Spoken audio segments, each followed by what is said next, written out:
Bienvenue dans Faminimaliste, le podcast dédié au minimalisme en famille. Je m'appelle Hélène et mon mari et moi dirigeons une tribu de 3 petits minimalistes âgés de 11, 13 et 15 ans. Que vous soyez déjà un ou une minimaliste chevronnée ou simplement en quête d'inspiration, ce podcast vous réserve des trésors d'astuces, de méthodes et de réflexions pour vivre mieux avec moins.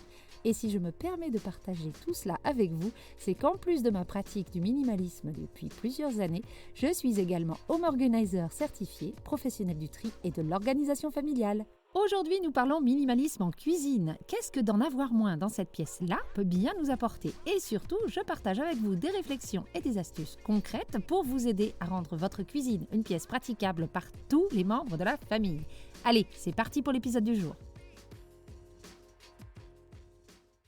Au début de notre tri ultime, il y a quelques années, il y avait 2 endroits qui, je pensais, échappaient à l'encombrement général de la maison. Le premier, c'était la bibliothèque et le deuxième, la cuisine. Alors, la bibliothèque, parce que clairement, pour moi, les livres ne comptaient pas quand on parlait de bazar en trop. On ne peut jamais avoir trop de livres, après tout. Et surtout, je ne voyais pas en quoi avoir moins de livres aurait un effet sur mon quotidien. Bien évidemment, comme souvent à l'époque, j'avais tort, mais ça, c'est l'objet d'un autre épisode, le tri de la bibliothèque. Je l'ai d'ailleurs fait il y a quelques mois, c'est l'épisode 12 et je vous invite à aller l'écouter si vous êtes en plein tri de livres. Ou alors si, comme moi, vous pensez que en fait, vous avez assez de livres. La deuxième pièce, c'était donc la cuisine. Et pourquoi je ne voyais pas son encombrement? C'est parce qu'elle était très bien conçue et qu'elle avait énormément de rangements. Le surencombrement, du coup, passait inaperçu. Et puis, je vivais avec cette idée que comme on ne sait jamais ce que l'on pourrait cuisiner d'un jour à l'autre, que l'on ne sait jamais pour combien de personnes on pourrait préparer à manger quand on invite, le fait d'avoir une variété de plats, d'ustensiles, de contenants, de casseroles, etc., en fait, c'était inévitable et surtout justifié. En gros, je ne pensais pas qu'en avoir trop était vraiment possible en cuisine. Et si j'en avais trop, je n'avais pas pris conscience, mais alors du tout, de ce que cet encombrement pouvait me coûter en termes de temps ou d'énergie. Et je pense que si je n'en avais pas pris conscience, c'est parce qu'on a tous un peu cet accord tacite entre parents, surtout entre jeunes parents, que faire à manger, de toute façon, ça prend du temps et de l'énergie qu'on n'en a pas ou peu en fin de journée. En fait, j'attribuais cette demande d'énergie ou de temps à la nature même de l'activité et non, au moins en partie, au fait que ma cuisine était peut-être trop encombrée et pas forcément agencée de la meilleure des façons. Même si elle était bien conçue, on ne l'utilisait pas de manière optimum. Et encore là, je vous parle que de l'encombrement matériel de la cuisine. Je vous parle des objets qui remplissaient notre placard. Je n'avais même pas pris en compte que mon placard à huile, à épices, mon garde-manger était peut-être aussi plutôt encombré. Alors, j'avoue que c'était pas impraticable non plus. Comme je vous l'ai dit, la cuisine était assez grande, mais clairement, il y en avait trop. Ça, je l'ai vu quand je me suis vraiment lancée dans le tri. La cuisine, ça n'a pas été la première pièce à passer entre mes mains, si je me souviens bien, je crois que c'était la 4e environ. Donc mon muscle du tri était déjà bien chaud et j'avais vu les bénéfices d'en avoir moins dans ma garde-robe, ma chambre, ma paperasse et la salle de bain et la chambre des enfants, il me semble. Donc je me suis lancée là-dedans avec beaucoup d'enthousiasme, surtout que c'était la première pièce que je faisais avec mon mari et je m'attendais à ce qu'il y ait un impact positif à ce désencombrement. Mais j'avoue sans vraiment en mesurer l'ampleur ni même la nature. Et je parlerai plus en détail de ces bénéfices à la fin de l'épisode. Donc voilà un peu l'état d'esprit et le contexte de ce tri de la cuisine. Maintenant, je vais passer sur la partie très pratique de l'épisode, comment on s'y est pris, comment on a pris nos décisions de ce qui reste ou de ce qui part, et surtout, qu'est-ce qui est resté à la fin. Alors, s'il y a des cambrioleurs parmi vous, passez votre chemin, on a beau être 5 à la maison, vous verrez qu'il ne reste pas grand-chose. Comme pour tous les tris, on a tout sorti, tiroir par tiroir, placard par placard. Ensuite, sur la table de la salle à manger, qui était très grande, on a tout regroupé par catégorie. Assiette avec assiette, poêle avec poêle, tire-bouchon avec tire-bouchon, parce que oui, forcément, on n'en avait plus de 2. Et finissait directement dans la poubelle tout ce qui était cassé, abîmé ou incomplet. Oui, j'ai dit au revoir non seulement à mes couvercles de tupperware célibataires, mais surtout, en fait, à l'espoir d'un jour retrouver leur moitié. J'ai gardé les tupperwares sans couvercle et je les ai réutilisés en séparateur de tiroirs. S'il y a bien un truc dont je ne me sépare pour ainsi dire jamais, ce sont les boîtes. Elles servent toujours à mieux organiser un espace. Parenthèse refermée. Donc, une fois ce qui était en bon état regroupé par catégorie, le vrai tri a pu commencer. Et là, on n'a pas, je dis je, mais mon mari a fait le tri de la cuisine avec moi. Donc, quand je dis je, entendez-nous. Et là, donc, j'ai pas utilisé la méthode des critères comme j'ai pu faire avec les autres pièces. On s'est posé avec mon mari et on a réfléchi à la manière dont nous tous les 5, on utilisait la cuisine. On a réfléchi au type de plat qu'on faisait, au type de gâteau qu'on faisait, à la fréquence où on faisait les choses. On a réfléchi à nos habitudes quand on invitait du monde également.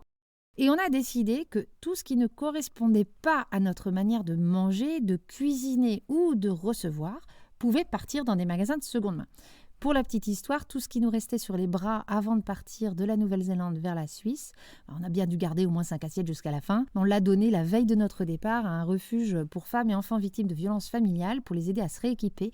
Donc si à la fin d'un tri, vous vous retrouvez avec des équipements de cuisine en bon état, allez voir les foyers, les refuges, ils peuvent en être friands. Appelez d'abord, on ne sait jamais, parce que des fois ils sont débordés. Alors voilà maintenant le fruit de notre réflexion, certes très personnelle, mais qui je crois pourrait vous être utile et qui nous a aidés à nous guider dans nos choix. Commençons par nos habitudes de cuisine. On fait peu de gâteaux, et sinon on fait toujours les mêmes, en tout cas en termes de forme.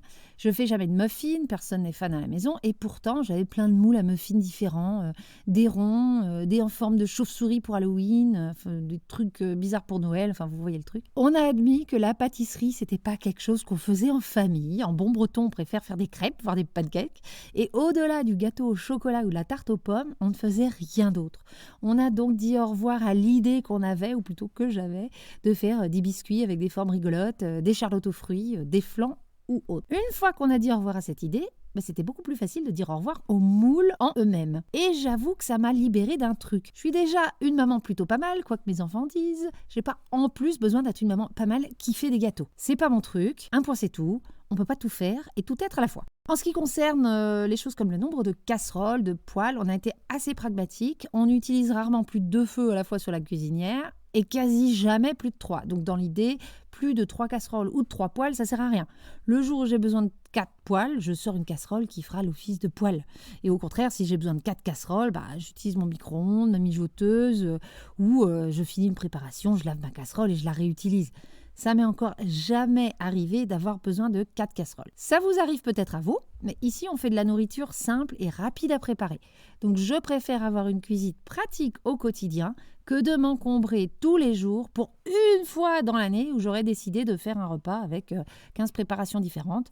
Chacun ses choix. Le plus important, c'est de se connaître et de connaître ses habitudes. Et ensuite d'avoir une pièce, une cuisine en l'occurrence, qui va dans le sens de vos habitudes. Pour les assiettes, on est 5, on en a gardé 12. On n'invite jamais plus de 5 personnes chez nous. Quand ça nous arrive, on fait les apéros dînatoires, donc entre les plats à tarte, les plats à servir, les planches à découper, les 12 grandes assiettes et la dizaine de petites assiettes à dessert, oui, quand je dis qu'on en a gardé 12, je parle des grandes assiettes, on est large pour mettre les préparations. Au pire, on achèterait des assiettes compostables et on donnerait nos jolies assiettes aux invités. Pareil, je ne vais pas garder des dizaines de verres, assiettes et couverts en plus si on ne fait jamais à manger pour autant de personnes. S'encombrer au quotidien pour les 1 ou 2 fois par an, vraiment, je le répète, à mes yeux, c'est aberrant. Pour le petit électroménager, on n'avait rien parce qu'on avait un Thermomix à l'époque dont on s'est séparés il y a quelques années maintenant, il y a 2 ans. En fait, le bol était devenu bien trop petit pour faire à manger pour mes 3 gros enfants, mes 3 gros ogres, je devrais dire plutôt. Mais on a un mixeur qui fait mixeur, fouetteur, batteur, un truc 3 en 1 qui prend peu de place. On a un appareil à raclette, on reste en Suisse quand même, un grille-pain qu'on utilise tous les jours, une machine à yaourt qui chauffe 2-3 fois par semaine vu notre consommation et une machine à faire les croque-monsieur que les enfants utilisent quand ils sont tout seuls, donc pas souvent mais assez régulièrement. Ah oui, puis un micro-ondes pour le lait du matin et une bouilloire et c'est tout. Il n'y a pas de fontaine au chocolat, il n'y a pas de deuxième mixeur, il n'y a pas de robot, il n'y a pas de machine à popcorn, il n'y a pas de truc pour faire les sauces, il n'y a pas de crêpes parties, il n'y a pas de machine à soda. Les plans de travail sont assez rares en fait dans notre cuisine là en Suisse, donc on dégage tout au maximum.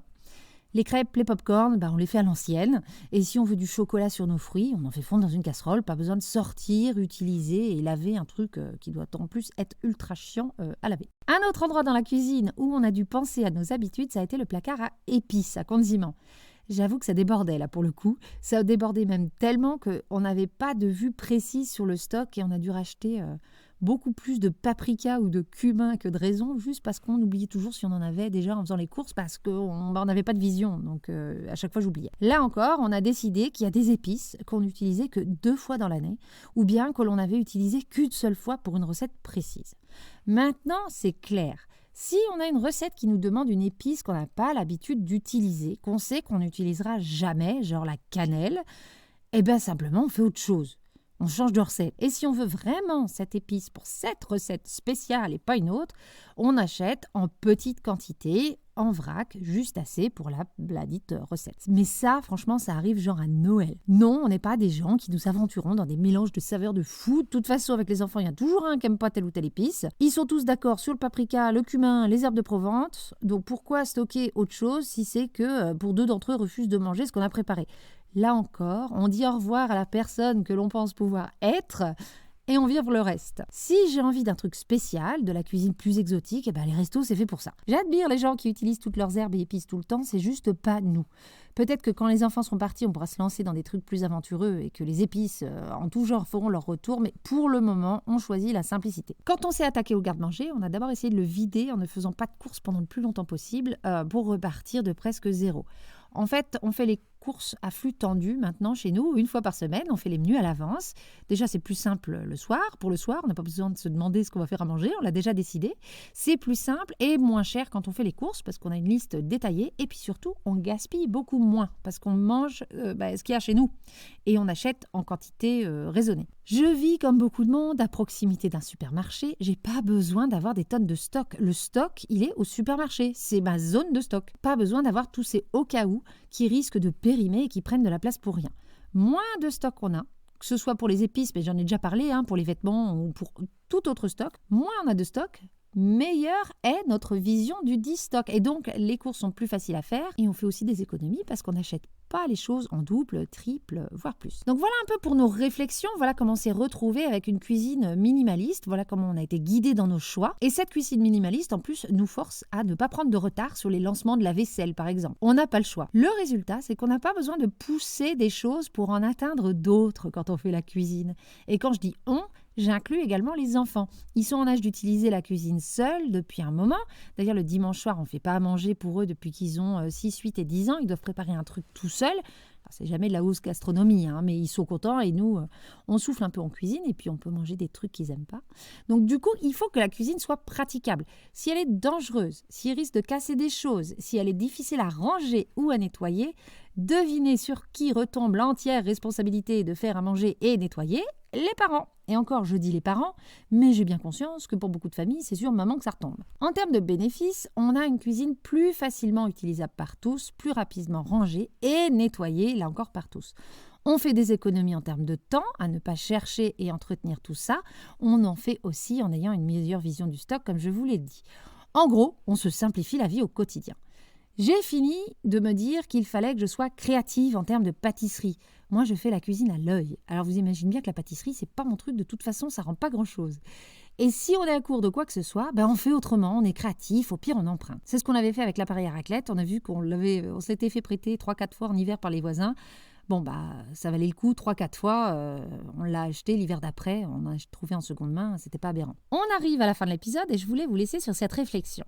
La cuisine, c'est la première ou deuxième pièce que l'on utilise le matin et pareil pour le soir. Commencer ou finir la journée dans le stress parce que ça déborde, qu'il faut jouer à Tetris dès qu'on sort ou qu'on range un truc et qu'on est la seule à savoir ou même pouvoir l'utiliser, il y a quand même mieux pour le bien-être au quotidien. Je ne peux que vous inciter à faire la même chose. Si vous voulez commencer à trier, il y a une page sur la cuisine dans ma liste de tri à télécharger. Le lien est dans la description. Et voilà pour l'épisode du jour, j'espère qu'il vous aura inspiré à avoir une cuisine nette et minimaliste. Je vous jure, ça change le quotidien. Comme d'habitude, vous retrouverez en description la fiche méthode de cet épisode, ainsi que les différentes manières de rentrer en contact avec moi pour me poser vos questions, partager vos expériences ou vous proposer comme invité. Plus vous me posez de questions, plus j'ai des idées de podcast. Et si vous trouvez toujours que ce podcast est utile, merci de le partager avec le plus grand nombre, de lui mettre des cœurs, des étoiles et des commentaires sur vos plateformes d'écoute. Je vous dis à très bientôt et en attendant, n'oubliez pas, vivre avec moins, c'est vivre avec mieux.